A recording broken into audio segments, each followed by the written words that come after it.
Meeting of September 2nd, 2021 to order. Would everybody please stand and join me in the Pledge of Allegiance?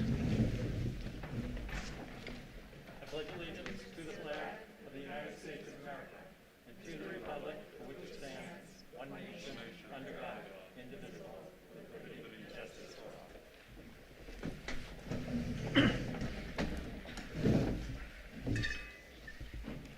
all. Welcome back to school. It's good to see everybody.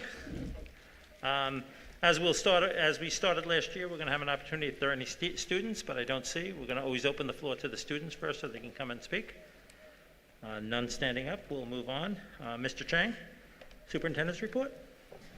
Thank you, Mr. President. I'd like to start again by welcoming and echoing the sentiments by President O'Shea that we welcome everyone back, and particularly our students back to the 2021-2022 school year, which we expect to be much different than the previous years that we've had. I could tell you over the past 2 days, walking through the schools with everybody back fully in class and engaged, there's an energy that's palpable for our teachers and certainly for our students as you see them engaging in the level of learning that they've missed for so long to start out the school year, particularly at the middle and high schools. It's a wonderful sight to see. And it's great that we're able to go back to our regular schedules to the best of our ability and to be in a normalized setting again as best as we can be and moving and progressing from what we've had in the previous years.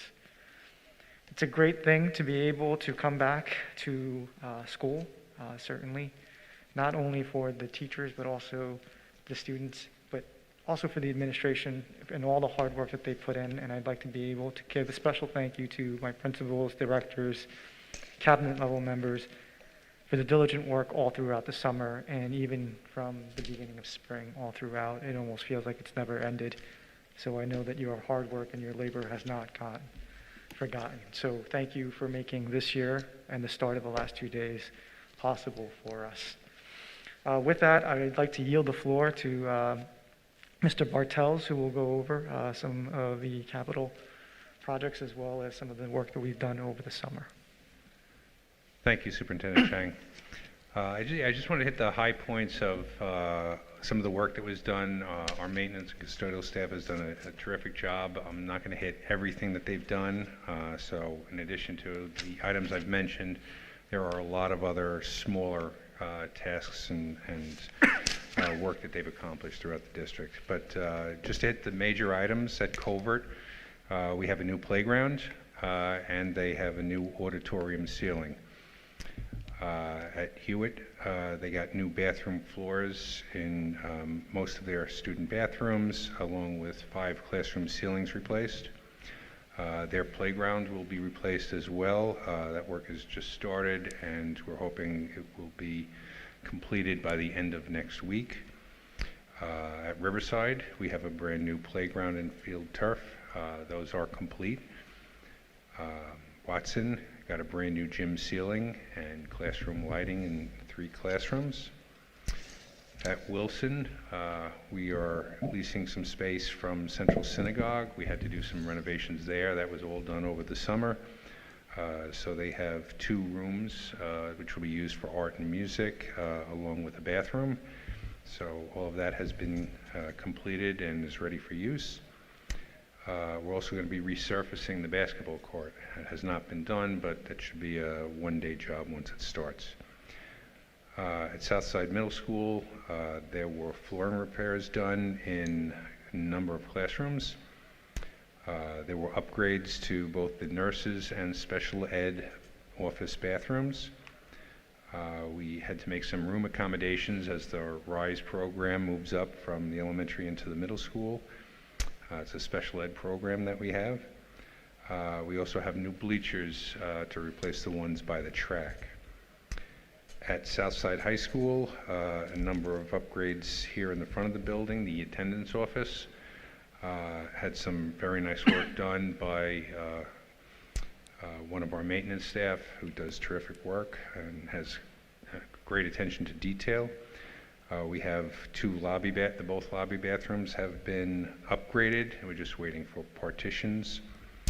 And in the nurses' suite, we had an upgrade to the bathroom, and also the floor was redone.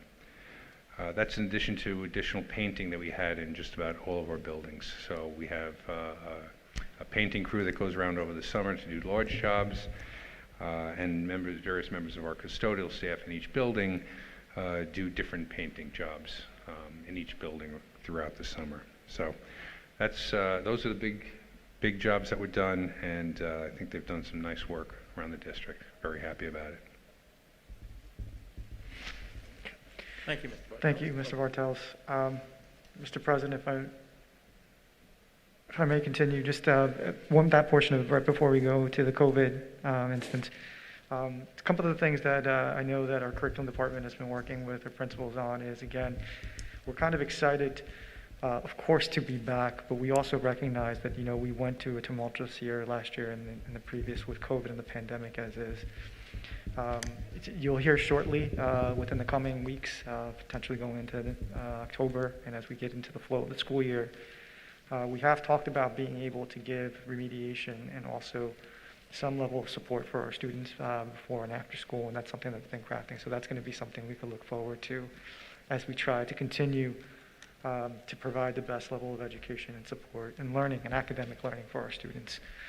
So that's something to look forward to in the coming weeks. And potentially a report out from our Assistant Superintendent of Curriculum and Instruction, Dr. Sampino, who's right in front of us. So that's what we have going on. I'd like to move on to the second COVID-19 protocol updates. As we know, we've been given a directive now from the state level, from the Department of Health, that masks are now mandated. Can we get the slides up? What I could tell you is that we've been working, and we only have very short slides. I just wanted to make sure that I illustrated this correctly. Since we've now been back with masks and to be back in the school setting, we've taken a painstaking effort to make sure that we're able to provide as much of consistency going throughout the year and allowing our students not to be missing from the classroom. And as part of the CDC has also said, is that it's to maximize in-person instruction. So what we try to do in terms of our thinking was, one, always prioritize the safety of our students, and then two, to ensure that we're able to keep our students in a live, in-person setting as much as possible. To that further extent, we have required masks to following in line, and can we get to the next slide? What we did was, we followed their description of what the contact tracing and direct contacts would look like. So in our locations, as long as we have masks and we're 3 feet apart, there will not be an issue with contact tracing. So we've taken every effort to ensure that we're able to do that with all our students in, and to keep their masks apart and 3 feet apart within the classroom setting, and also to adhere to the 15-minute limit in which would cause a quarantine or an issue in terms of contact tracing. Also, in lunches, one of the things that they caveated out is that if you are in a high-risk setting, such as eating lunch, that you would have to be at 6 feet. And if you are at 6 feet and you're eating, at that point, you would not be subject to contact tracing. So we've taken all the efforts in terms of modifying our lunches to the best of our ability, where kids can now be spread out 6 feet or more, to ensure that we keep them and allow them for the best opportunity to be within the classroom. So I know that a lot of things are changing. I'm sure that there will be adaptations to this for lunch as the principals learn. And each building is not going to look exactly the same. Not every building is built the same way. Not every building has the same square footage. So the principals have worked very creatively with their teachers to be able to do that in all our buildings, including our high school, middle school, and our elementaries. So we're extremely hopeful that this will enable us to be completely, fully in person all throughout the year, and that we're going to be following any other protocols as they change, because they may change throughout the course of the year, and we're ready to adapt and be fluid in every situation. A couple of the things that we did recently put out, and I will note, there was an FAQ that went out with the most recent letter that I sent out to the community. There may have been a glitch in terms of the actual PDF that was sent out. We had to refresh it. We thought the link would update automatically, Unfortunately, I found out that it did not. So what we did was we added a separate link, updated all the links. So if you go on our websites, the FAQs are the most updated and up-to-date and most correct and accurate one that there is. I was also told by the company that you're going to have to clear out your cache if you still see the old version. You just go into your browser, clear out your cache, go back into it, and it should be there. But we did put it up with the fresh link, so it shouldn't have an issue, but just in case you do. And if you continue to have so, please reach out and we'll get you to the right FAQs. One of the things that we are definitely prepared to do is if in the event we see cases that start to flare up again, we've done this in the past already and we've done it well in terms of being able to pivot. And if we needed to pivot, certainly if we needed to ever close down, we would go back to a remote model and be prepared to do that if so needed. And we're hoping that that's not the case. So we will continue to follow these protocols. We will continue to take every precaution that we need. And we'll also continue to adapt in terms of any other new trends that may come up. Now, you may have already heard there is a mandate that is coming in terms of vaccinations. Well, it's not really a vaccination mandate, it is a mandate to require testing in high or moderate zones. I just read that today. Eventually, they'll be giving actual guidelines to what that means and how school buildings will implement it. Once we have it, we will share that information out with you as well. With that being said, I also want to be able to introduce our Executive Director of Special Education and PPS Services, Jeannie Love, and she will, if you wouldn't mind, Jeannie, if you would walk through some of the COVID-19 protocols that we've had in place and some of the FAQs for clarification. Hi, I'm Jeannie. It's good to meet you. So in looking at the old FAQ, we now work with a school doctor, which we've contracted with, and we're under advisement for really all of our health services, everything from immunizations, physicals, if parents submit medical accommodation requests and things like that. What's good about the contract that we have is our medical doctor that we're working with is a pediatrician. However, if a student has a specific need that requires the review of a specialist, we have access to that through our school doctor. He's associated with Northwell Health, and we can get advisement from really any specialist that we might need to support our students and provide them with accommodations within the school setting. With regard to COVID, he reviewed our FAQ with my office as well as the Department of Health to make sure that it was updated based on the most current information. If someone, a parent or a staff member, needs to report a positive COVID case, there's a link associated with each school, an email that you would send the information to related to the positive staff member or student, and the school nurse, the building principal, myself, and some district clerical staff would receive that email, and we would follow up with contact tracing, notifying the Department of Health, and following up with the school to make sure that they were getting the work to the student while they were out absent. So that's how the notification process would happen. On a daily basis, any cases that might occur in a school, a district letter would be sent to the school building, to the main office, which would be sent out to the school, that particular school community, so you would know that there was a positive case in your building. And we will be reporting district cases as a whole, district-wide, weekly. So that's at this point. Again, everything with COVID is fluid based on the information that we're getting from the Department of Health and the advisement, which I call them weekly. We try to be proactive in doing this. Last year, I found that we wouldn't want to find out after the fact that some of the data that they're utilizing to inform schools, you don't want to get it after the fact because you happen to be calling about a particular case. I find that it's good to call proactively and just check in, even if there's a day where hopefully we don't have any cases, but we're still checking in just to see if anything has changed so that we're working from an informed place. So I would just suggest that if you do see any changes in the FAQ, that's because we've been given new information from either our school doctor or the Department of Health, and we're updating it to make sure that you're informed.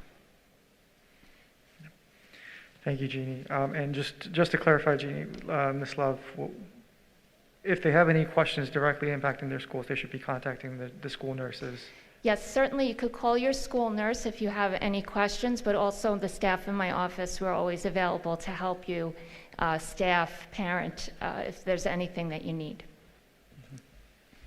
Thank you. And then I just want to address one more thing. I know that I've had a couple of conversations with people who had asked about a remote option during the current situation going in. Because we've taken a lot of effort in terms of being 3 feet apart, being 6 feet apart, we're hopeful that we're able to keep majority, if not all, of our students in school if all goes well. But we all know that not all things go well. We are going to monitor it closely, and if there's ever a need to kind of reconsider that and those numbers start to bolster, that's a conversation in terms of we know we have the ability to do that, and we can definitely look to provide some level of a remote option as we see how the numbers go up. However, in the interim, what we're doing is twofold. One, currently, if there is a student that will be out for longer than 5 days, we would suggest that they apply for home instruction, remote home instruction, which is an option for them, which they would be able to get some teacher contact with. As another level to that, it's something that currently we're working with our principals to manage some hours for contact, whether it be during the day or after school or before school, for those people who may be out for prolonged periods of time. And this only applies to COVID-related, quarantine-related situations. So we'll be rolling that out as soon as we kind of have more of information, and definitely more of a team approach to how we implement that, and we find the people to be able to do so. So we do have those things that are offered currently at the moment. The luxury of being able to start, if we want to call it that, a luxury of being able to start before Labor Day and start as early as we did, particularly with the calendar the way it's working out. There's a lot of learning and adjusting that we're going to do. Nothing is definitely finite. We can always be better, and we'll always be looking to make sure that we are making the correct decisions and not the ones that we just feel that are right. So we'll continue to reflect and move along those avenues. With that is my report, Mr. President. Any members of the board have any questions? I have 2 questions. A follow-up question about lunch first. You touched on, Mr. Chang, especially at the elementary buildings. Each building, as we know, is such a different physical layout in terms of plant. And as the principals kind of live the first few days of school, I'm sure there will be some adjustments. I know a few people have written into us about lunch outside, and I'm sure that the principals are looking at it and studying it and will be in communication with their parents in terms of any adjustments that are made at the lunch time. Yeah, certainly. They're aware of that. I think they're right now they're extremely excited to be able to have all their kids back in. Yeah. And they're working through their kinks. I know they've made their adjustments from day one. The one thing that I also want the community to understand, the public to understand, is that, look, some of this information, the clarification came to us also very late in the game. I know there were several memos that were going back and forth in the state level about the difference in defining 6 feet and masks in between, not in between 6 feet. So there was a lot of talk and clarification. But luckily, again, we had our executive director who has access to our doctor and has access to the people at the Department of Health. We were able to get clarification, albeit it's a little late at times, but we've been trying to make as many adjustments as possible and on the fly. So if there is a silver lining to that, is that we have the ability to adequately make modifications. And once we make those modifications, certainly the principals will be reaching out over the next few days and weeks if so needed. Thank you. And for the HBI piece that you were referring to at the end of your remarks, I think you said 5 days. Is it 5 calendar days or 5 school days? I know it's still being formulated. Yeah, we're thinking 5 school days. Yeah, okay. Just wanted to clarify. Yeah, 5 school days. Thank you. Can I just follow up on the district's plan to address instruction for students who are mandated to quarantine?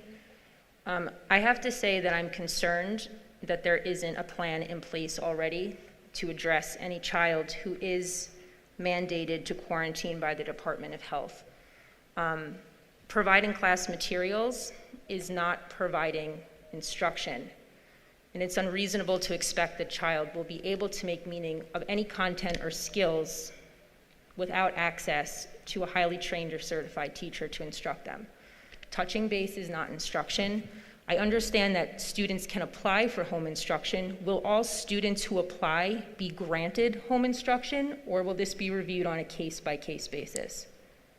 No, as I stated right now, that's an option for us right now for home instruction. So yes, we do plan to be able to offer home instruction to those who will need it.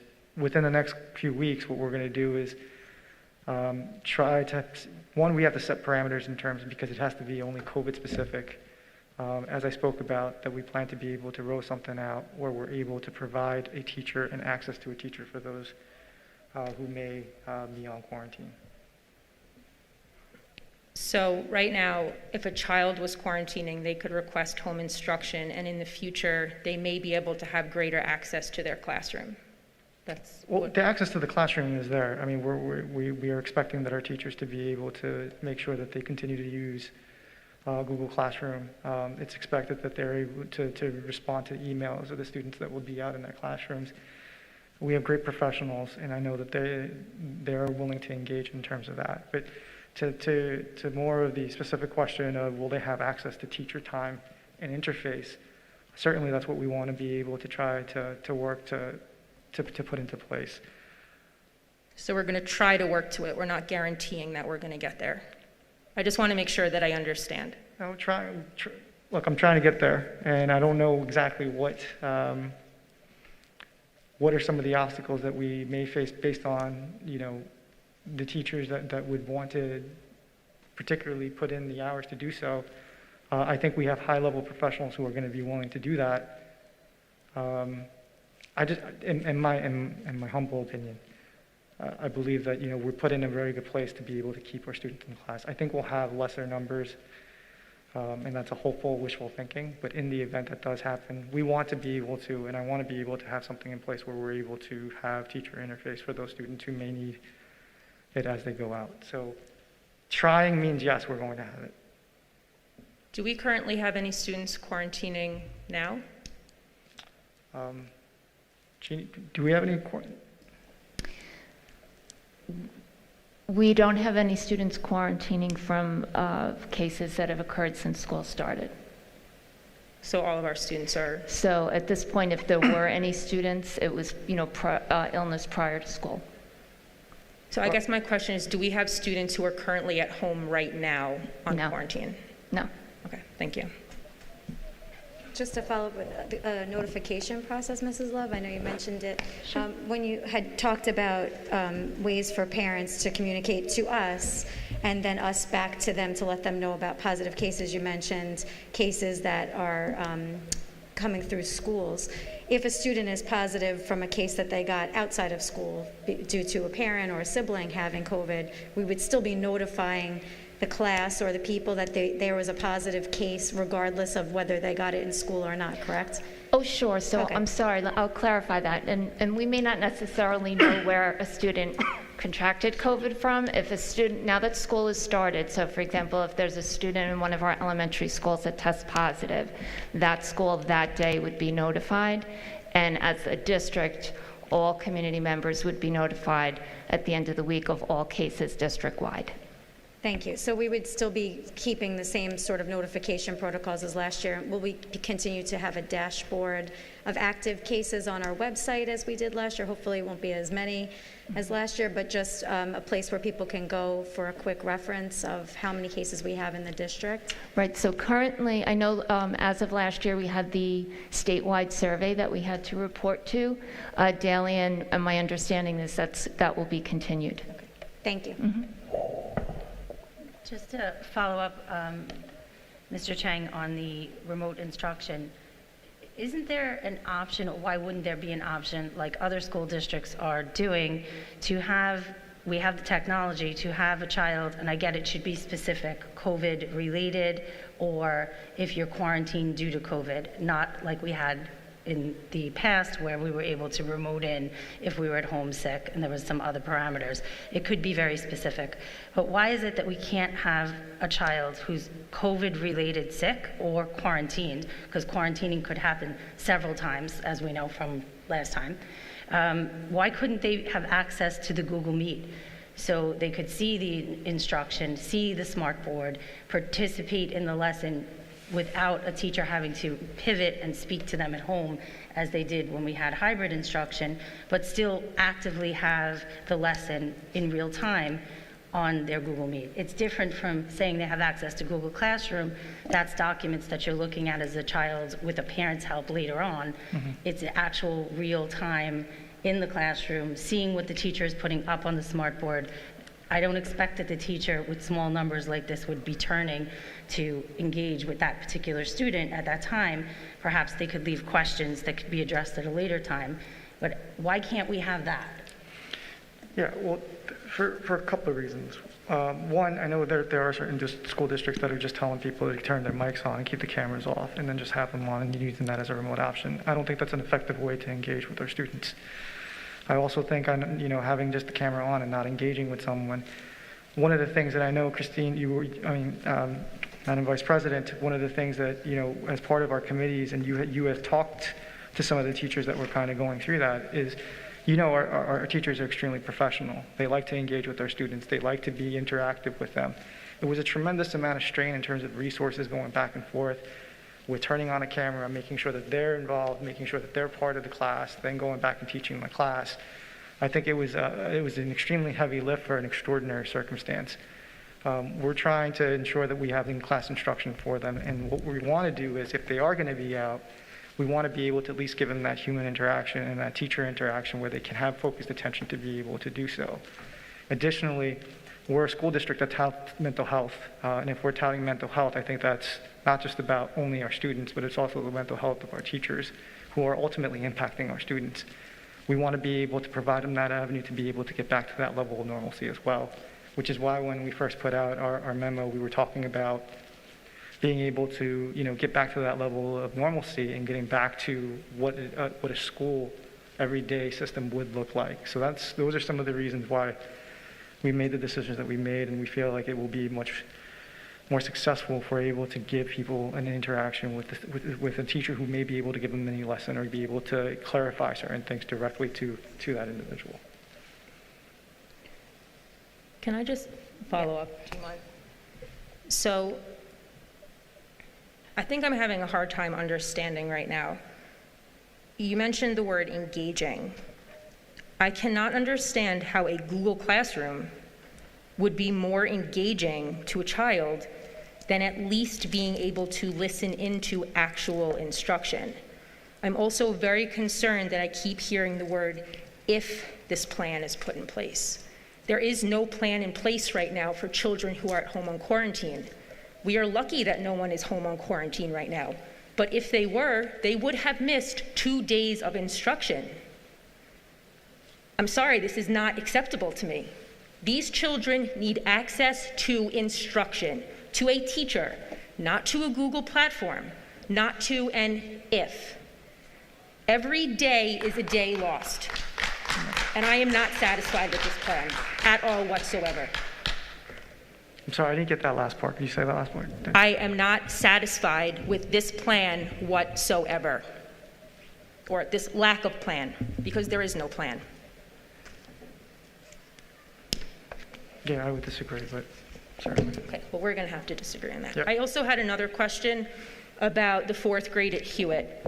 I understand the fourth grade at Hewitt is currently at 76 students, which according to the unwritten policy that we have, this class should be split into 4 sections, yet it is not. The fourth grade at Covert is currently at 51 students. That class is split to 3 sections. So I'm wondering why our Hewitt class has not split to 4 sections. It was based on the strong recommendation of the principal of the building that felt it would be better left kept. because she had a bigger room that she was going to have to facilitate those students in that class. So that decision was made. The room is much bigger than any of the other rooms. Additionally, there's space issues in Hewitt, as we know. If you're going to move one group, you'd have to think about moving several other pieces to that, which would have affected some of our special ed classrooms as well.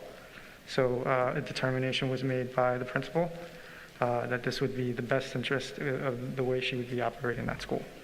So just to follow up on that, so when we hit that 1 over mark of our 25 cap, it becomes up to the principal's discretion as to whether or not a class will split or not.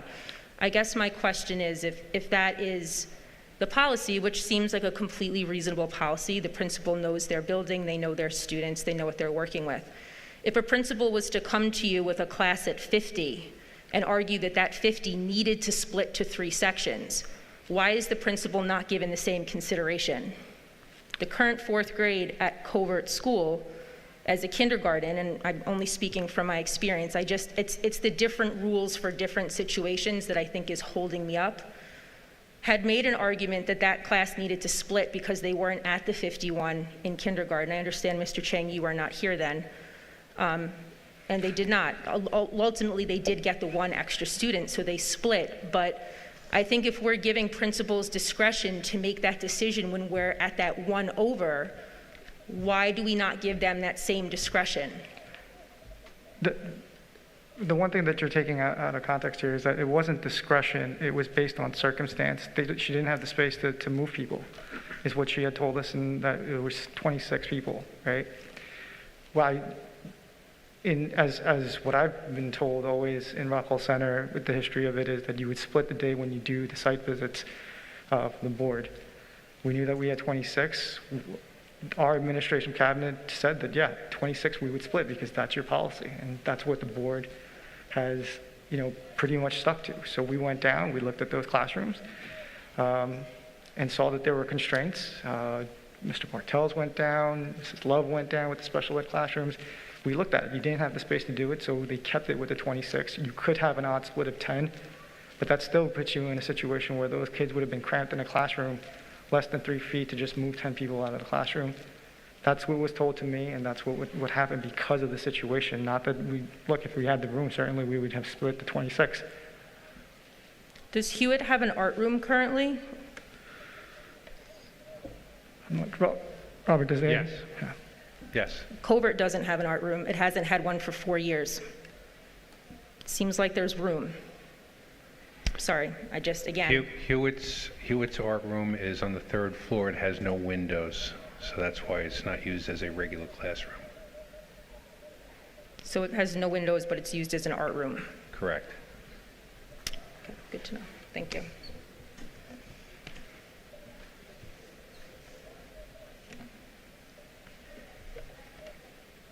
Tara? I have one concern. 5 days in the life of a student is a lifetime. If you push them out of school for 5 days for quarantine, how can we possibly expect them to catch up to their peers? How is that possible? And that's 5 days that, it could be 10 days. It's, We are close. Is my on? no, I don't think so. Sorry. We are very close. Nope. I wish we were closer, but we are very close to putting something together that would allow teacher contact either before, during, or after school. We're really hoping that, and we're pretty confident we can. So just be patient. We will get information to you. With that, plus the additional after-school support that we will have, which is coming out very shortly, we'll be able to catch people up. And if we have to reevaluate, we will. Okay. Well, we're questioning because we didn't know this was happening. We're close. Okay. It's hard to give out information because we still have to post, the position, once this information it's going to look different in elementary level as it will on a high school level because of the multiple classes. So you have to set parameters, you have to set guidance, you have to set, a lot of different things into place. So we are close to give support, and if we have to reevaluate, we always do. We have good people here, so we'll be okay. I'm not questioning the people here, I'm questioning the plan. There's been a lot going on in the district, and a lot of good things. I have been to all the buildings, and I have seen people switching, and getting things done. And we are working very closely with Mr. Bartels. I'm working very closely with Ms. Hood and all the building principals, but they really are trying to open. And at this point, it's, they're staffing, opening, schedules. We will be okay. So we are very close. We hope to get information out soon. I apologize it's not out sooner, but we are really very close. I hate to put you on the spot, but are you telling us it's a week away, a month away? We were just talking, I'm like, will the principals hate me if I plan a meeting tomorrow? Because we want to tighten it up with them. Okay. It's very difficult to plan a meeting the first week of school, but we will. We'll get it done. Jeannie, we want to make sure we have it in place so that we're hoping not a lot of quarantines, that we will have something in place. But we're close. And I don't want to give too much because I really have to work it out with them. Right. And again, it's going to look very different at a middle school, high school level than it will at elementary. Elementary is kind of easier. It's one teacher. Middle school, high school, multiple. So we really have to work out details for this, and we're getting there. So I apologize it's not ready in advance. It's been very busy, and we will get there. Thank you. You're welcome. Just a follow-up on the conversation about district resources and enrollment and things. I know we get numbers late, but I'm just curious. We had class balancing issues for years, and we had committees on it, and some of us up here had sat on those. I'm curious as if the district is still honoring zoning requests to buildings that have less students from buildings that have more. So what we ended up doing back in the day was offering buildings that were available to students coming in.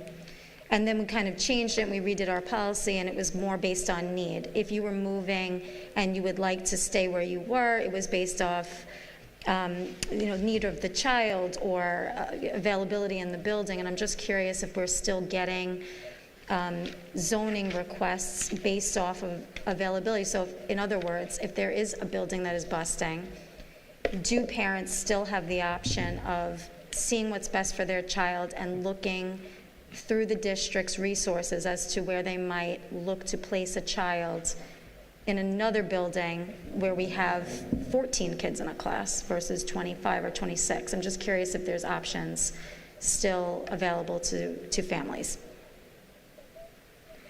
I believe so. What was that? I believe so, yes. We've gotten zoning requests over even just up until last week and even this week, so. Well, just to follow up on what Ms. Hackett just said, in the past, it's been my experience as a parent and a PTA member that the updates on the class sizes were put out in the tables before board meetings leading up to the board tour. And I know this year it was a little different. And you can't ask for a zoning request if you don't know what the classrooms look like in all of the buildings. Because if you're only attending your own PTA meeting and you hear your principal telling you the numbers in their school, you don't know what it looks like as a snapshot district-wide. And I know there were parents who had written in and asked for that data, and there was some discussion about whether the data would be released. If that is not transparent and out there in enough time for parents to make the zoning request or to make decisions or to show up at a meeting and talk about this, which is maybe why we didn't have the conversations that we've had in years past, where parents lined up when classes were overcrowded to voice their opinion to the board and the superintendent about overcrowding in certain sections and to advocate for sections to split. I think we need to go back to that practice, to have that information available to parents at board meetings leading up to the board tour meeting so that people can make those informed decisions. Yeah, I agree. I think that we always had them available at the meetings. That's the appropriate place for them, and they should be consistently put out even after kindergarten registration. Once we start knowing how many kids are starting to shape up, that's really, from now we might have one or two changes, but from January when we register straight through when we split or don't split, I think we should be consistently giving that out, because I'm very concerned about the district resources in general.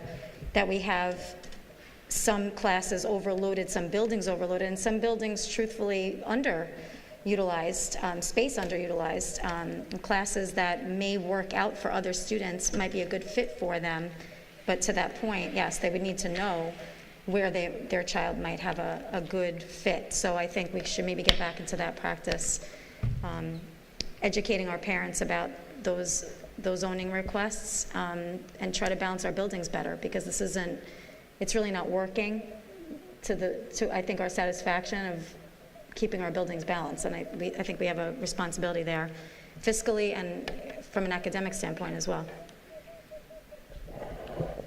And as Ms. Hackett said, we usually in past years have put that information out at the end of the prior school year, so you can get a sense. Even though those numbers are very fluid, we still have the sense of how many classrooms, the basic sense of how many classrooms all throughout the district, and parents could make a better educated guess, I say, at going into a less populated school.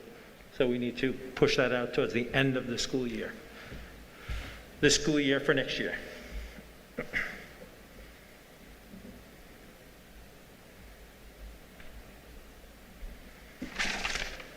Anybody else? Mr. Chang, you're all done? We have on our agenda a line for committee reports. These committees have, in one occasion, have already met one time, and other occasions haven't started to meet yet. But we have nothing to report at this time, but this is the place where we will get back to the public and say, Janine's department will report, curriculum, finances will report. So we try and bring out the news from each section of the staff to the public at our meetings. Mr. O'Shea, I have a Yes. question about that. In the July meeting, I can't remember if it was the reorg or the 21st, we talked about committees and splitting the other two committees back into two committees. Are we still considering doing that? Because we haven't discussed it since. I thought the final determination to wait to see how it was going to work. Have they met yet? Because No. I think it was after we Right. first met. There has not been no meeting. So the only committee that's really met is the reopening committee once, but that's Yes. not even an operational committee. No. Okay, thank you. I know on that particular committee, the community members have reached out to see if there would be seats for community members on that committee, but as of now, that's not open to the community at any point. It's at the discretion of the superintendent to decide that. All right, thank you. Okay. All right, opportunity for Mr. Chang. Thank you, Mr. President. I'm going to keep this very short. I just want to be able to thank once again, our staff for being engaged and welcome back. I wish all our student athletes well throughout as this week. I know that they're getting geared up for their first round of games. And to our band, chorus, performing arts people who I know who've gotten better in terms of the spacing and are able to be together and to perform well together. So I'm very encouraged by all those things. I also want to thank the PTAs for all that they do. I know that they were out putting signs together, being engaged with all the teachers and getting ready for the first day. So my special thanks to them for always being partners and supporters of what we do. And we're looking forward to ending our first week of school, coming back for a very short week the following, and then we're all go and gearing up to have a great school year. Thank you. Mrs. Barry? Thank you. Opportunity for board members? Welcome back, everyone. I hope everyone had a successful first 2 days, and thank you to all of our building principals for creating such warm and welcoming environments, especially for our students that perhaps were remote all of last year by choice, and welcome them back into the building, making sure that their social and emotional needs are met as well as their academic. So thank you so much to each of you, because I know that was your main priority in welcoming your students back. And to the students and the parents, I wish you a happy, healthy, and safe school year. It was such a great thing seeing the students come off the bus at the bus stop yesterday with their hats and their huge smiles, and it was just such a welcoming start and fresh start. Just a reminder for everyone to be mindful that a lot of our students are walking home from school, and just be careful around those school buses. Thanks so much. Have a great night. Thank you, Mrs. Gilly. Erica? Or, yeah, we'll start on I think it's fine. I'd like to thank our building principals, Mr. Bartels, Dr. Sampino, Mrs. Love, and Mrs. Hood for being present to greet the students and staff as they arrived for their first day of school yesterday. I would also like to thank our staff for welcoming our children with open arms and big smiles. Your professionalism and commitment to our community made for a wonderful opening day. I hope that all members of our school community are settling into the new school year. While beginnings can often be overwhelming and difficult, they are where the most important work is done. I am looking forward to learning more about the district's K-12 academic and social-emotional programming, as well as new initiatives over the coming weeks. It is my hope that collectively we can produce the best educational product available on Long Island. Lastly, I wish everyone a restful and hopefully sunny and warm Labor Day, and for those who are celebrating, Shana Tova, Happy New Year. Thank you. Thank you, Erica. Mrs. Hackett? Welcome back, everybody. You're not. I don't, You're off. I'm green.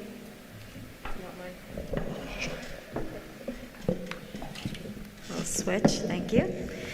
Welcome back, everybody. I'd like to echo our gratitude towards our administration, our principals, our teachers, staff, our nurses, our custodians. Everybody's done a fabulous job of getting our buildings ready, and it was great to see all the happy faces yesterday. It's so difficult to have guidance literally being delivered to our doorstep hours before meetings. So the best we can, all be adaptive and knowledgeable about what's happening, flexible to some degree, creative, and just understanding as we move forward.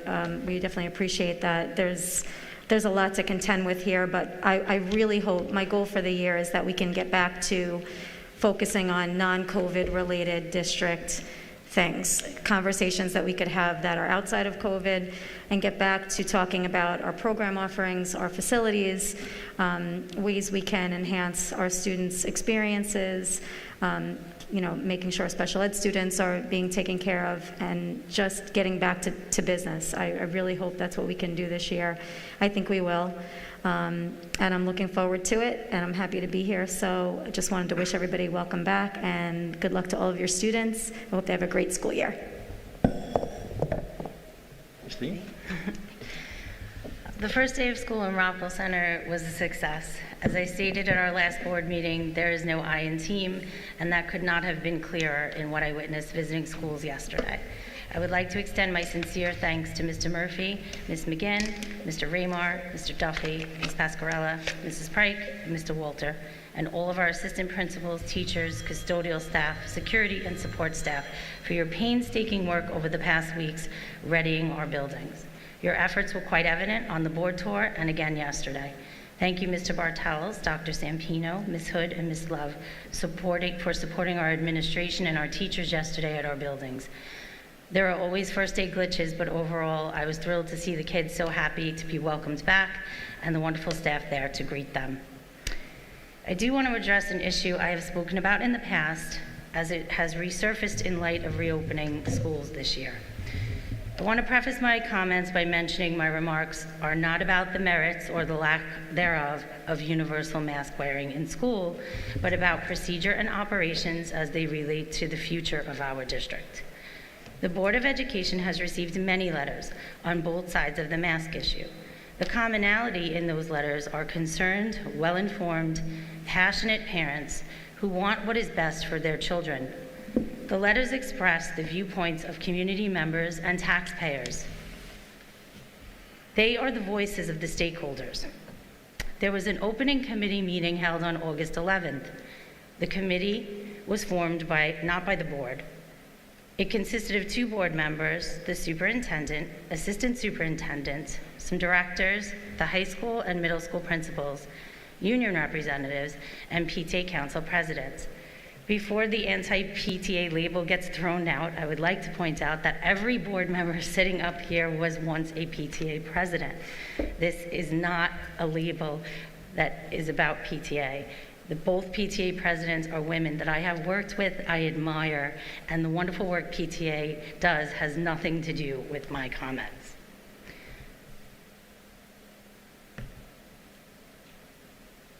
On August 12th, a letter was sent home to parents outlining opening procedures. The letter referenced the meeting the day before, but there was no opportunity for the full board to consider the recommendation of the committee, if there was a recommendation. There was no opportunity to report the recommendations at a board meeting. There was no opportunity before the issuance of the letter for the public to discuss or allowing the voices to be heard. The board was not given the opportunity to consider any recommendations by the committee, the public concerns, or to pass a resolution regarding an opening plan. Circumventing the board and the community in making important decisions regarding something as crucial as opening and procedures in a pandemic, in my opinion, is not appropriate. On August 27th, the New York State Department of Health issued a mask mandate. We still face issues surrounding social distancing, contact tracing, vaccines, and quarantines, and how we educate our children in light of those issues. No matter how wonderful and informed the members of a committee may be, committees recommend actions, and there needs to be public discussion on important matters before the board ultimately takes actions which will decide the course of our district's future in the coming year. I hope we can do that in the future. Thank you.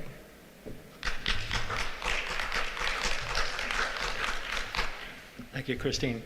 I'd like to welcome everybody back. I had the opportunity to go to some of the buildings yesterday, and it was a pleasure to see the children happy and running around, the teachers excited about being in school, administrators involved in how they're dealing with the small problems that came up yesterday. It's just inspiring to see them all coming together and making it happen. I just want to encourage the public to keep reaching out to us with your concerns and problems. We are here to serve you. That is our job, if you want to call it a job. But please don't be discouraged from reaching out to us. We will do our best to get back to you as soon as we possibly can. And we want to make this district run the way you want the district to run. The community owns the schools, the community pays the teachers, and the community supplies the children. So it is your district. Please help us run it the way the community sees fit. Thank you very much. I'd like to open up the mic for visitors. Please state your name and address when you come up.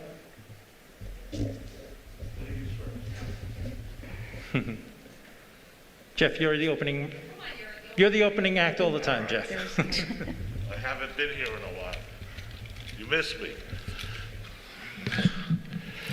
Good evening, everyone. Mr. President, welcome back as president. I appreciate your leadership in the past. I look forward to your leadership in the future. Jeff Greenfield, citizen taxpayer.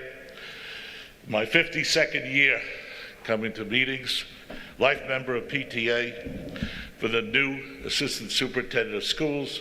As I explained once before, see, these school board members, they come and go, but I keep coming every year.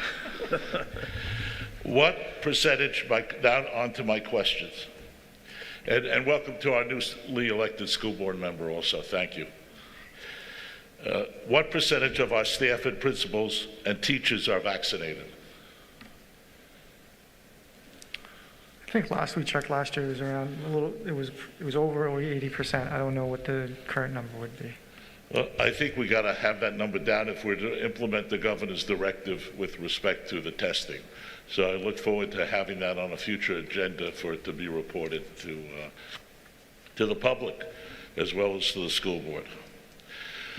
Our maintenance building at Maple and Morris is in an exterior state of disrepair. It's not indicative of the fine condition that all our other school buildings are.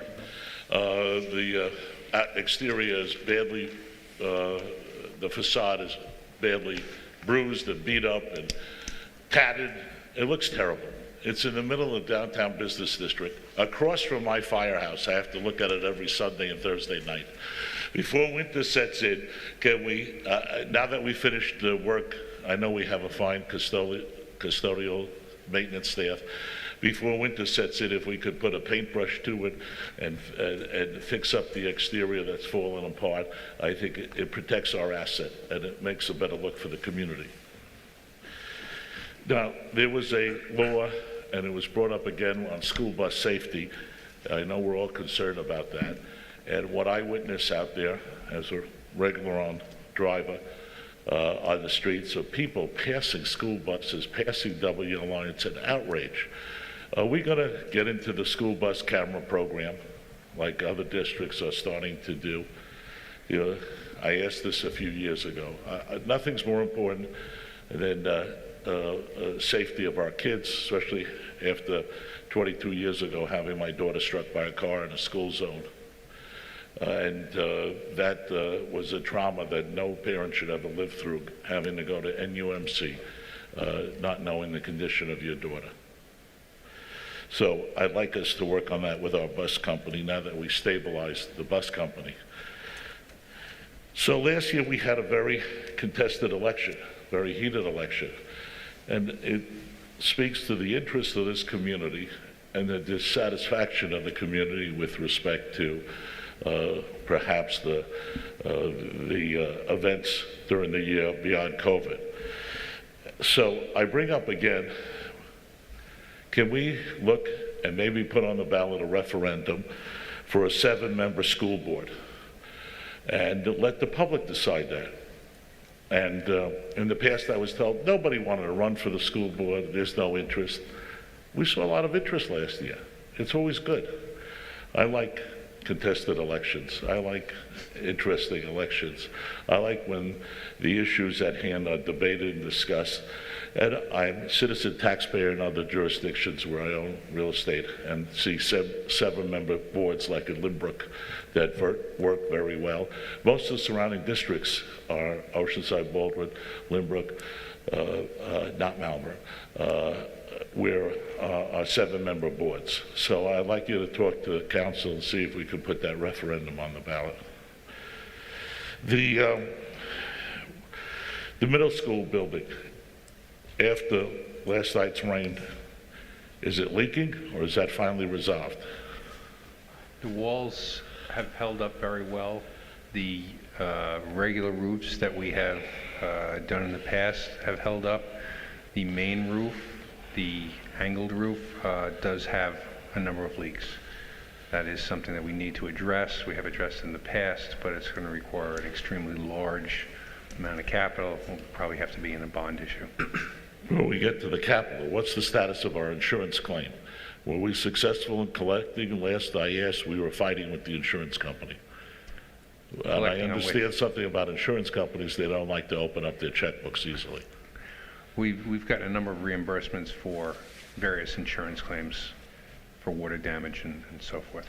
Okay, I'm glad to hear that. I think we should keep pursuing that.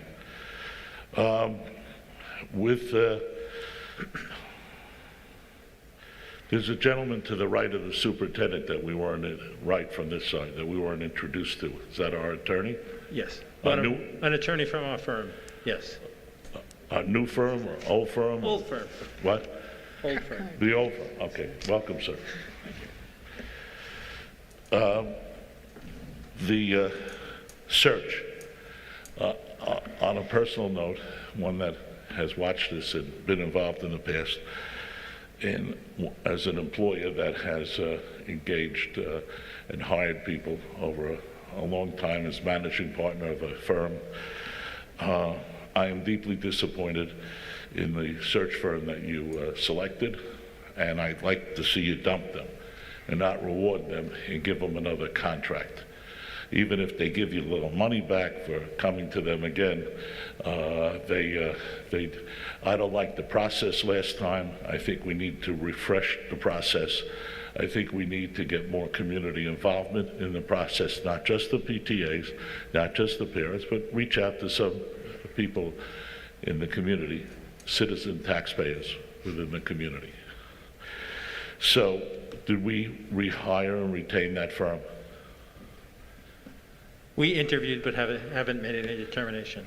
Okay. We will interview several firms, as many as we can get and see what the best offer is and the best fit for us is. Now, what's the status of our soccer coach, our ladies soccer coach? I heard that that individual may have turned down the job because he wasn't asked properly. Is that true? No, as far as I know, they did their tryouts for the past 2 days or 3 days, and I guess the determination of the team will be tonight. I don't really know the timeline. But is the new coach there, the new, We just hired this man last meeting, right? Last meeting. Right, so the individual you voted to hire at the last meeting, he's on board?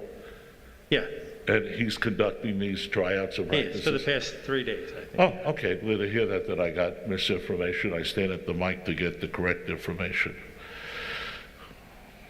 I thank you for the opportunity. I'll try to be more regular in my attendance this year. I'm sorry I wasn't last year. And I wish everyone a successful start to the school year, and where it applies, Shana Tova and a happy, healthy new year.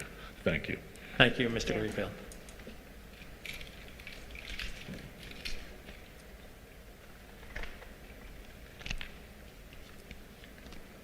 Good evening, Stacy Pfaff, 6 Dover Court. Thank you for holding this meeting. I have 2 comments. One is about communication and one is about the remote during quarantine. What was presented tonight on the COVID policy was very clear. I wanted to thank Mr. Chang for calling me a few days ago and talking through the quarantine procedures, and Mr. Duffy also responded to me very quickly that all desks at Wilson were going to be 3 feet apart. But the FAQ that was sent was not as clear as the communications that I got on a personal level.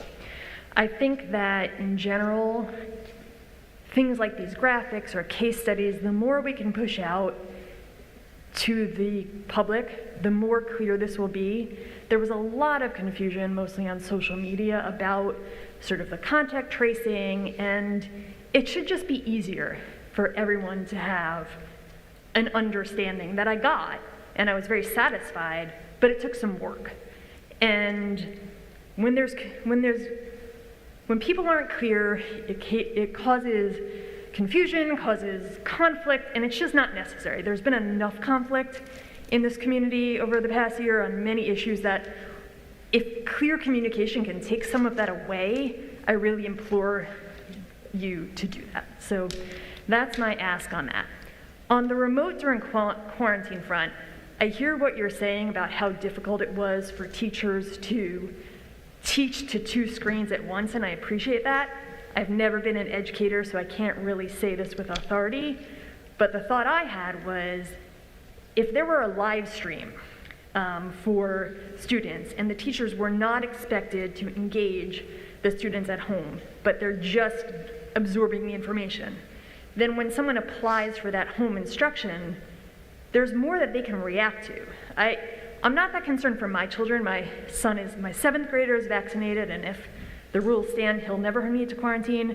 My 5th grader, it's 5th grade, it's important. I'm sure if the work comes home, I can take care of it. But I'm picturing myself as an 11th grader. If I missed up to 8 days of instruction, I would have been a basket case. And not hearing a lesson in, chemistry, and then someone telling me something, that was 40 minutes that I didn't get times 8. Like that, if I could live stream it and then know that I'm not going to my teacher with questions, but this home person that I say, hey, I didn't get this, and then they understand. It's not clear to me, is this person teaching all of my 5 subjects, getting the content that was covered for each 40 minutes and going over it? If not, it's not the same thing. So nothing is ideal. I don't think we should expect things to be ideal, but if there's a sort of, for lack of a better term, hybrid of you get to listen but not ask questions, and then you ask questions, perhaps that can alleviate some of the stress from the student and also some of the pressure on the teacher to feel like they're not engaging that student. That's just my thought of how it could be a happy-ish medium.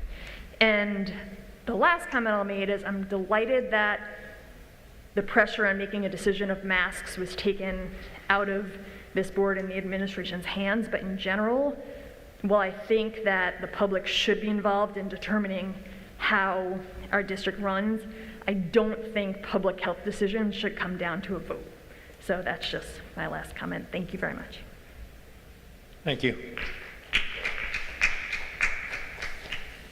Anyone else?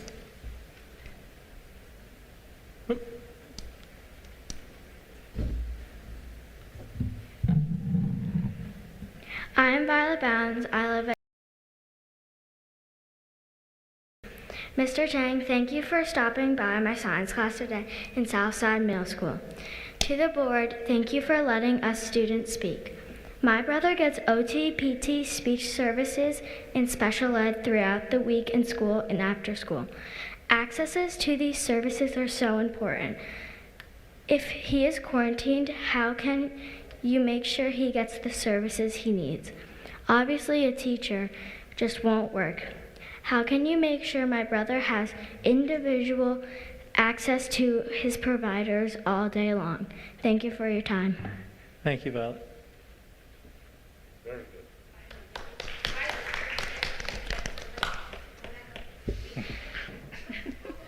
You started younger than me.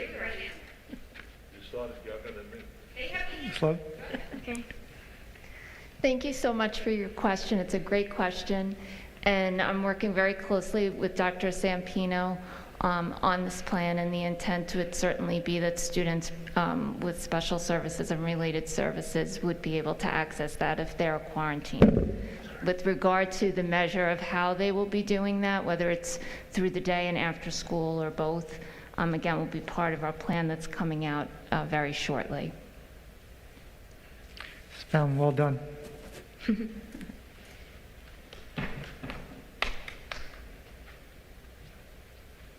Celeste DiTullio, 111 Hendrickson Avenue, and I'm a member of the school district for 24 years. And considering what's going on across the country, I have some grave concerns and some questions. They're mostly yes or no, so this should go quickly. Critical race theory proponents claim America's entire social structure and fabric, you and me, our laws and rules, are irredeemably racist and must be dismantled. It was not completely clear from the April 20th and May 6th Board of Education meetings when the subject was brought up if in fact critical race theory is being taught to our students here in the school district. So I'm going to ask, is critical race theory being taught in our school district? Nope. No, it is not. Okay. Has the school district employed an equity consultant? No equity consultant. Is there a designated equity team in our school district? There is none in our school district. Have teachers in the school district been required to read the book White Fragility by Robin DiAngelo? No. Okay. And are all the materials and all video footage used for sex education in our school district made available to parents to preview before their children are exposed to the information contained in these materials and video footage? And if a parent deems any of the material used is inappropriate, are they permitted to have their child opt out of the sex education instruction? We have a parent meeting for grade 5 students. We actually had great turnout via Zoom. It actually was probably the best turnout we had, Ms. Rosetto told us. We have 2 teachers in-house do the Growing Up Maturation Program. And I guess if parents did want them to opt out, they absolutely can. But so they have access to all the pamphlets and all the materials? The health teachers go over, I think, the PowerPoints and materials used in the presentation. And if they deem it... One of our board members went last year, right? And they went through everything? Like, they went through everything last year. And if they deem They it linked the presentation inappropriate, they can opt out? Sorry, I was just saying, I think they linked the presentation to the website Yeah, as well. actually, the presentation's on our website as well. Okay, and then they can opt out Absolutely, if they feel it's, okay. And then, are we a single town school district or a cooperative school district? Never heard that description put forward, so I'm not sure. Never heard that term before. It's what? Not cooperative, okay. And just a side note, you were talking about zoning schools having less of a population and ones that have more population. In my day, parents did not want to, like the North didn't want to send their kids to the South or the South to the North because they were making friends in the school with children that were not living in their neighborhood. So there was a lot of hesitancy to take advantage of like shipping your child to a school where there was less of a population. So that might be a stumbling block. But That's thank always you. been an issue. But it's, we still like to give the opportunity if somebody has a problem with the larger class. Okay, thank you. Thank you.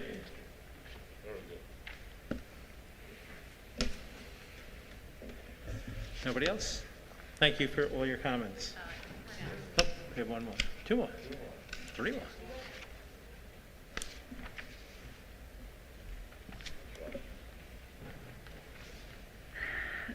Hi, Diane Mirabile-Rafael, 21 Schuyler Avenue. And first, I just want to say thank you, everyone, for your dedication to our community. I know this is an incredibly difficult time and job, and I appreciate all the information that you have provided.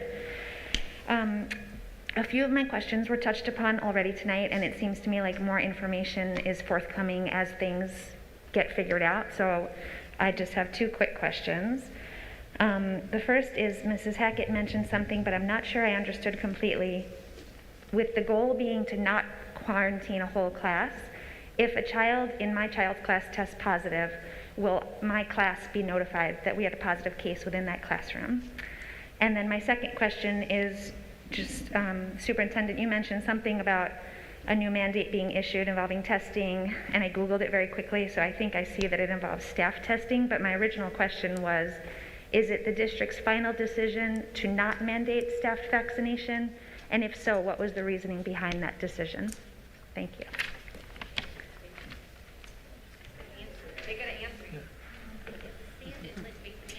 So the question about that last part, you kind of faded out there just a little bit. Could you just repeat that for me, the last part? Yeah, I apologize.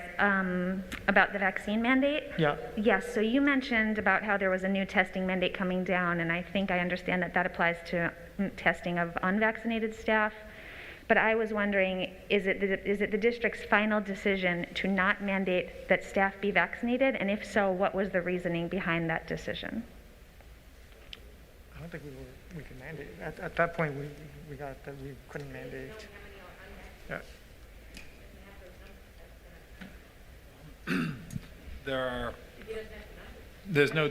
I don't know if there's been a decision of the board yet. There are also a lot of logistical factors that may come into play, such as collective bargaining issues.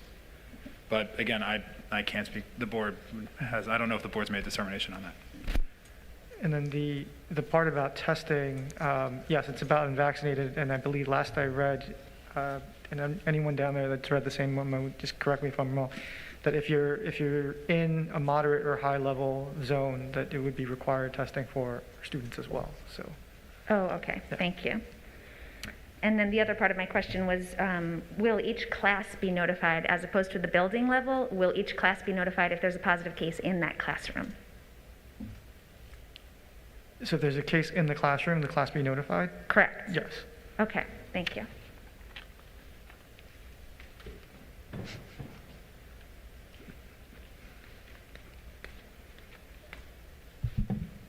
Good evening, everyone. Gina Marie Bounds, 24 Ardsley Place. Just wanted to say welcome back to the board and the administration to a new school year. Special thanks to Mr. Bartels, who welcomed my own kids back to Hewitt yesterday on the first day of school. And a special welcome to Ms. Love, who I had the pleasure of meeting with, and I'm very grateful to hear her passion for youth mental health. I'd also like to say that yesterday was the first day of school, and my 4 kids had a 10 out of 10. The little ones skipped to school, and the middle schoolers chit-chatted all night. And finally, I would be remiss to not acknowledge that the board has discussed student engagement and recognizes that right now, as we stand, there's no plan for home instruction for those who are quarantined and out of school for COVID quarantines. And thank you again to the board for acknowledging my letter that I wrote 2 weeks ago and explicitly expressing community involvement. So while I hear tonight that, yes, it's very difficult to plan a meeting the first week of school, I couldn't agree more. I just want to ask why the planning hasn't happened earlier, perhaps in August, over the summer. I asked for community involvement, and I'm regularly up here asking for that, specifically when we talk about the reopening committees. So when I wrote the board 2 weeks ago, I asked, did the reopening committee meet? Were there minutes? Was there an agenda? who was involved, the attendees, can the community involved? In fact, in that letter, I asked to partake in that committee, and I haven't heard back yet. And from what I heard tonight, there were other members that also asked to be involved, maybe in different agendas, specifically around CRT in our curriculum. But I think the common theme here is that we are a community that would like to be engaged and involved. One of the things I asked about in my email was about parent surveys. Granted, it's a moot point at this point with the governor making the decision about masks, but when I wrote the letter, it was not a moot point, and I really did ask if there was going to be any type of surveys out to the community. What I think I heard tonight is that the board supported that.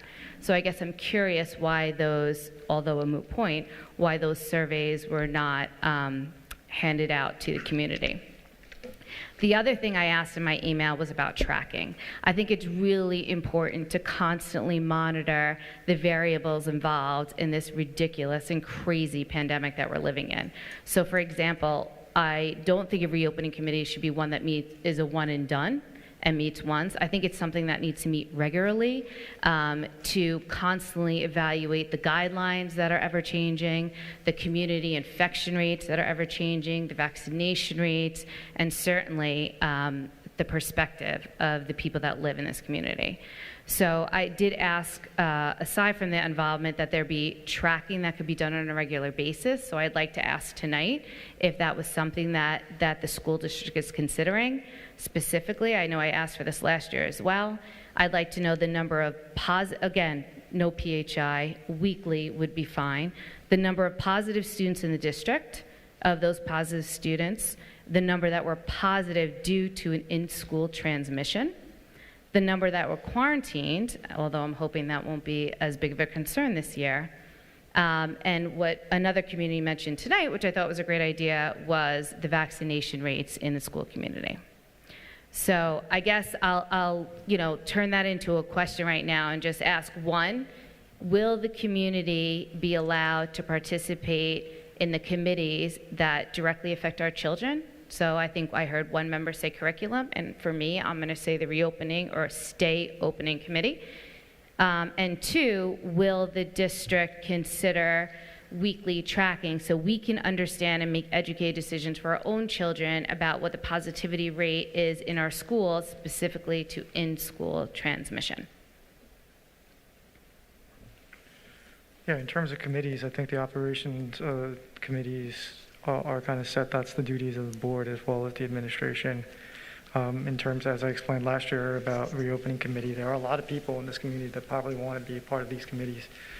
I went with what I knew, or at least what I had expected to know, and have found is that we've had every representation that we needed in terms of the parent representation through the PTAs, through our board and our teaching and our staff, to at least be able to have a working committee in terms of that. Now, if there's a broader committee that the board would like to create to allow some of that conversation to happen, that's completely up to the board. But in terms of the actual work that we do on a day-to-day basis, there's a finite amount of time that we have in terms of making decisions and to be able to work with the experts that we have in the classroom, the room, and the people who I would think that the PTA does represent a very solid group of the community as well. But if there are other things and other suggestions, the board could certainly entertain those. So I would ask the board entertain for more community involvement. I recognize that you cannot have any committee of 200 people. I grant it. I would actually even suggest, to get more community feedback, a special meeting, just like you afforded the soccer situation. I would think reopening from COVID would definitely be afforded that same opportunity for community involvement.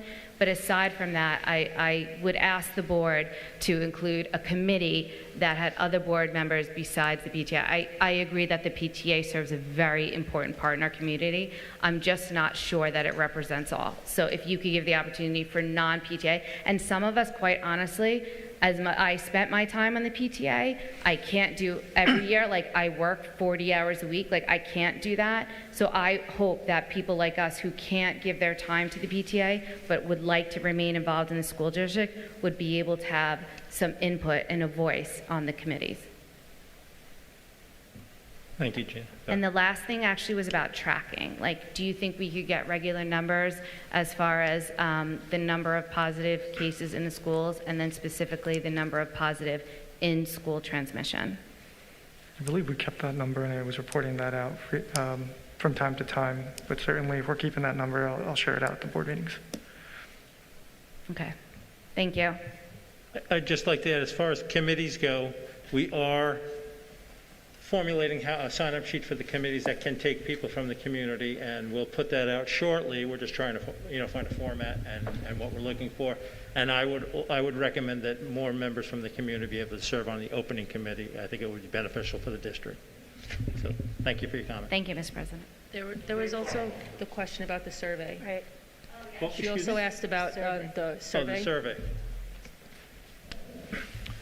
Yeah, from our committee, we thought in terms of what were we going to ask in terms of the survey at the time, in terms of what we were thinking. Determination needed to be made, and we made a determination in terms of how we would go out with the recommendation of the mask at the time. So that's what we did. I believe I sent a letter out to the board before it even went out, and I even had conversations about a survey, and at that point, no one had spoken up, so we went out and forward with the letter. Well, I'm sorry, I'm going to go against, contrary to what you say. The board had asked you to send us, the entire board had asked you to send a survey out to the community, and it was your decision not to. So I think, Mr. O'Shea, the timing, remember, the meeting, the reopening meeting, and then the guidance was coming down, and then we, at that point, the timing was... Guidance came down after that. Right, no, but we had a conversation after the reopening committee about, at that point, Mrs. Nessier and Mr. O'Shea. I believe that we had asked for a survey Prior to, yeah, it was the timing. I think that's the clarifying piece that the board should go review. Mr. President, follow-up question. Your attorney, who's nameless, he didn't introduce his name. I can't see that far, even with my glasses on. I would like to address you by your name. Am I on? Yep, I'm on. You're on. You're louder than all. Everyone heard me now. Steve Goodstadt. Okay. Counselor. Thank you. Mr. Goodstadt. How, if the governor and the health department is mandating the, in lieu of vaccination, the weekly COVID testing, how can we make that subject to a collective bargaining agreement? I just don't understand that. Could you educate me on that? Well, the question, sir, was whether they would mandate vaccination, not mandate testing. Oh, okay. So that's the difference. I'm not advocating that at the moment. Of course, no, I understand. I just want to make sure it's clarified that she was talking about mandating vaccination, not mandating testing. But she hasn't come down with that yet. The guidance, the mandated vaccination, no. No. What just came down a couple hours ago was about mandating testing for those that are unvaccinated. And I don't think that should go to collective bargaining. And by the way, I gave the same legal opinion to the Lynbrook School Board meeting also. So I'm consistent.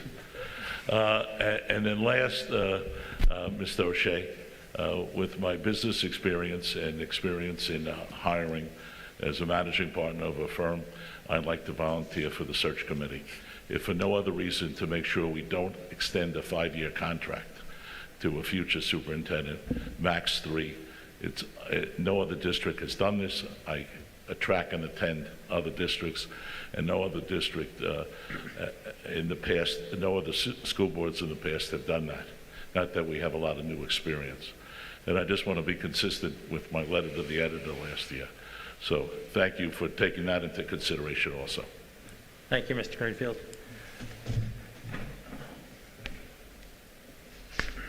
I just have a follow-up as well. Do you have safeguards in place to monitor teachers so that if a teacher goes rogue and is espousing opinions that aren't in keeping with the value of the school district, that you're on top of it and it doesn't have to show up in a Project Veritas report? Well, we don't have, am I on? So I'm sorry, I'm horrible with this. We don't have monitors in the classroom, but what I am asking is that we really have to rebuild the partnership with our parents and our schools And if you are uncomfortable with something, or you see something, or you hear something, I'm really asking, reach out to the teacher, the principal. If you're not satisfied with what you hear, reach out to me. The posting on Facebook, you're not going to get the answer that you would if you would go to the teacher. And I really think we have to just rebuild. We need us to be together, so that if you see something that you're not comfortable with, or you have a question about, just ask the teacher. It could be part of a bigger picture, or it could be something that's not part of the curriculum. So I am just asking that we kind of work together, and Do you feel that there's a climate in the school district that allows students to come forward? Do they feel comfortable to go against a teacher, or to, without being blacklisted? No, I do think that our teachers create these environments where kids do feel comfortable. And sometimes too comfortable. They ask questions about how the teacher feels, and we have to tell the teachers, keep your opinions, just be careful about sharing your own personal opinions, because you don't want to influence them either way. Everybody's entitled to their opinion. We want really just to encourage respect. We do try to provide professional development. It was very difficult with COVID. There is so much in the news. Sometimes situations do happen where we do need to train on difficult conversations. Those are not easy. But we have to work together. I can't tell you how it saddens me that it's this us against them. Like, really, hearing ideas, that's what helps us. The ideas about, like, if a parent is saying, if we keep the camera on and not engage, like, it's hard for a teacher not to engage, but if they're not expecting that, maybe that's something we can kind of get to. It's just, we need to kind of hear. We do communicate with the other districts. We try to communicate with parents. I can't tell you. There's the good and the bad of what happened after last year. I had a lot of parents call me. I had some stop by. I had community members stop by. It was helpful for me. I learned a lot, and I could pass it on to the principals and to the teachers. So I just ask that if you see something, or you hear something, or you're unsure about something, go to the teacher first. That's my... Would it be beneficial to continue keeping the cameras on in the classroom so that parents can monitor things that are being said, and maybe... I don't think that's the point of the cameras. It's really to instruct the kids. I'm not really worried. I think our teachers are really professional. And again, like, if somebody shares their opinion, just let us know if you're uncomfortable. We're not looking to police. We do monitor lesson planning and things like that, but sometimes questions come out, and that's where we have to just kind of train on saying, you say, oh, what do you think? That's your opinion. That's great. What do you think? That's your opinion. That's wonderful. Does that make sense? We're not, we want people... That's great, because in across the country, a lot of school districts are experiencing where somebody on the conservative aisle isn't allowed to voice their opinion, or they're not comfortable, or they're berated by fellow students. Like, we have to come back to where both sides are respectful of one another. Absolutely. I think it's great that everybody's comfortable to come and share their opinion here. We have different opinions, but I think our goal always is the students. I know some people question that. It's true. There's a lot going on, and every time, some of the teachers, I'm here a while, and they'll say to me, oh, a lot going on. And I say, just stay focused. We know why we're here. We have the kids. And everybody's like, yes, and they do. But as long as you're reinforcing that they're not to espouse their own opinions, and and the principals know that, and they know that, and we will continue that message. And again, I just ask that we work together. Not a getcha, not a gotcha, like, work together. That's really, I think, the best way we can do this. Okay, and just to reiterate something also, that you mentioned if students feel comfortable in the classroom. Well, critical thinking and constructive debate is encouraged with all the students. It's the underpinnings of the IB curriculum.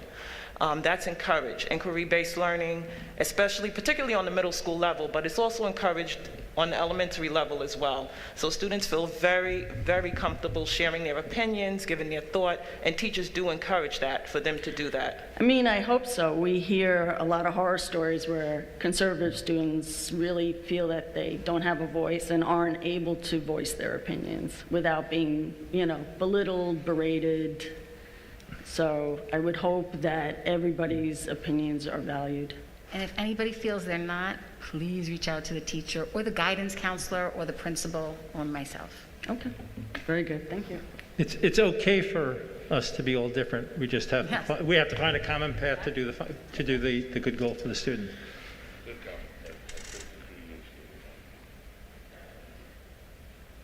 I hope it's okay to speak twice. I think normally We can't stop you now because too many people did it already.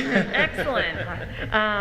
Ms. Hood, I believe. Thank you for that comment, because one of my concerns or fears is that because of the contentiousness of different opinions, teachers will ultimately choose the path of least resistance and shy away from forcing our children to think critically. I want my kids to face difficult ideas, challenge their beliefs, come to their own opinions. I don't want them to have a learning environment that is stilted because a teacher is worried about their job, worried about wind up being on the news, worrying about those things. So that's my overarching concern about if this goes on, the quality of their education and what they need to prepare themselves from the world will really not happen. So if we can foster that environment where everyone's opinion is respected, but yet they're forced to confront difficult subjects in a respectful manner, I think that will best serve our children in the long term. Thank you. Well, rest assured that Dr. Sampino and I are very passionate about that. We believe that it's a learning lab in the classroom where students have that opportunity, should have that opportunity to express themselves and not have anything imposed upon them. That's the true essence of learning and a free education. So rest assured, we review curriculum, we go through it, we discuss with teachers, we discuss with principals, and we definitely encourage that. But like Dr. Sampino mentioned earlier, if there are any concerns, any questions you have, reach out to the teachers. They're very approachable, they welcome it. Reach out to the principals, they will have that dialogue with you. They definitely will. Thank you.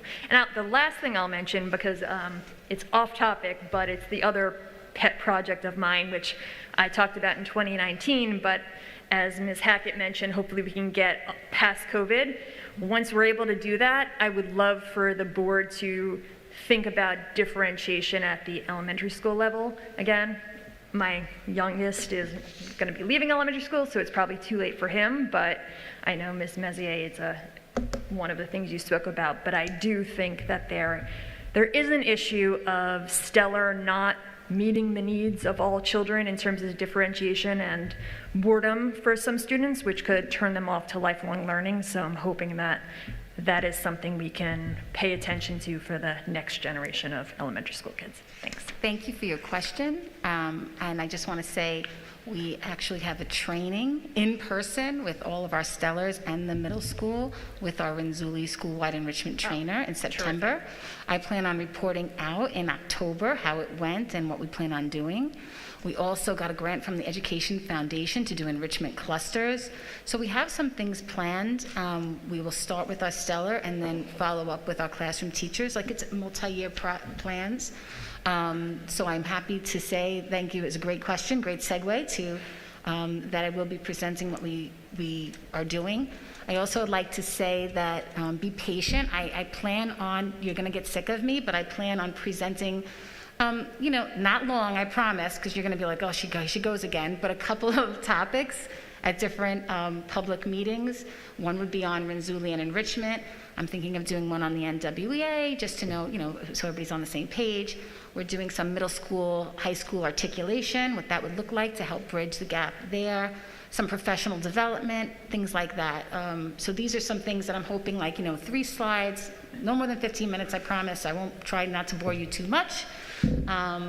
But there are some really good things happening, and there's things we have to work on. I'm not, you ask, we do. We have things we need to work on, and that's where I ask us to be partners and let us know. I truly value, I've gotten calls from some of you, I could see you out there, who mention things to me, and I follow up on it, and I'm like, oh yeah, you have to do that. So I do listen, and sometimes things take longer than I like. That happens, such as even getting ready for a remote. But sometimes things take longer than I like, but be patient, and we'll get there. Thank you so much. You're very welcome. Thank you, Mrs. Sampino. We're looking forward to those brief presentations. Brief, I Thank you. promise. We'll move on.